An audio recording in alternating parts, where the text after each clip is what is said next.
ഇത് ആദ്യത്തെ വിഷയമല്ല.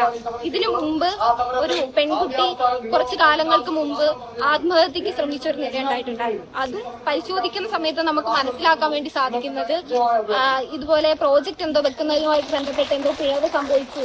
ആ പിഴവിന്റെ അടിസ്ഥാനത്തിൽ ആ വിദ്യാർത്ഥിക്കും ഇതേ നിലയിലേക്ക് മാനസികമായി വലിയ പ്രയാസം ഉണ്ടാക്കിയതിന്റെ ഭാഗമായി ആ വിദ്യാർത്ഥി ഉൾപ്പെടെ ആത്മഹത്യക്ക് ശ്രമിക്കുന്ന നില ആ സമയത്ത് ഉണ്ടായിട്ടുണ്ട്. അതിനുശേഷം വേറൊരു കുട്ടി ഇതേപോലെ ആത്മഹത്യക്ക് ശ്രമിച്ച് അതും പ്രയാസത്തിലേക്ക് നിൽക്കുന്ന ഒരു നിലയുണ്ട്. അതിനുശേഷമാണ് ഈ നജാദ് എന്ന് പറയുന്ന വിദ്യാർത്ഥി ഉൾപ്പെടെ മരണപ്പെടുന്ന നിലയുണ്ടായിട്ടുള്ളത്.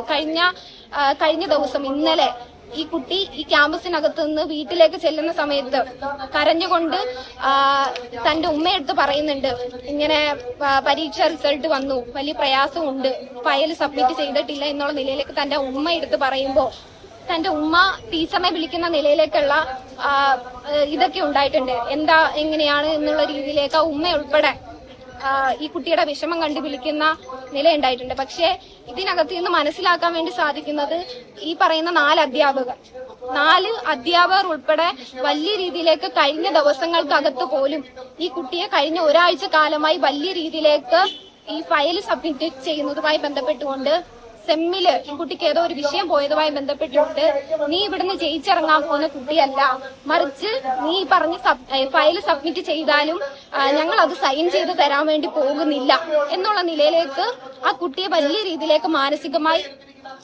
കൊണ്ടുവരികയാണ്.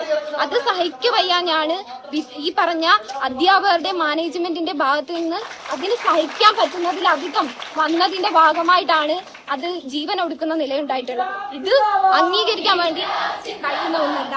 ഇവിടെ ക്യാമ്പസിനകത്ത് അറവുശാലയാണോ പ്രവർത്തിക്കുന്നത് എന്നുള്ള നിലയിലേക്കുള്ള കാര്യങ്ങളാണ് പുറത്തുവരുന്നത്.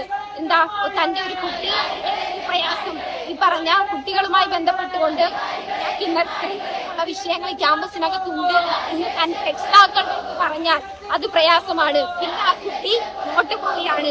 ആ കുട്ടിയെ നോട്ടുപുള്ളിയാക്കിക്കൊണ്ട് ആ കുട്ടിയെ വളർത്തുന്നതിന് വേണ്ടിയിട്ട് ഇന്നിതാ സമരമായ SFI ആദ്യഘട്ടത്തിൽ സമരം എടുത്തുകൊണ്ട് ക്യാമ്പസിനകത്തേക്ക് വരുമ്പോൾ കുട്ടികളോട് സംസാരിക്കുന്ന സമയത്ത് നമുക്ക് മനസ്സിലാക്കാൻ വേണ്ടി സാധിക്കുന്നില്ല. തരംതിരിച്ചുകൊണ്ട് വിദ്യാർത്ഥികളെ കാണുകയാണ്.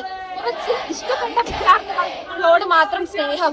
ആ കുട്ടികൾ എന്ത് ഫയൽ വെച്ചില്ലെങ്കിലും പരീക്ഷ തോറ്റാലും യാതൊരു പ്രശ്നമില്ല. പക്ഷേ ഈ അധ്യാപകർക്ക് ഇഷ്ടപ്പെടാത്ത വിദ്യാർത്ഥികളുടെ നിലയിലേക്ക് ചേർത്താൽ അവരെ അങ്ങ് മാനസികമായി കൊലപ്പെടുത്തുന്ന രീതിയിലേക്ക് അവരെ നിർബന്ധിതരാക്കുന്ന നിലയിലേക്കുള്ള പ്രവർത്തനമാണ് ഇതിനകത്ത് നടന്നു വരുന്നത്.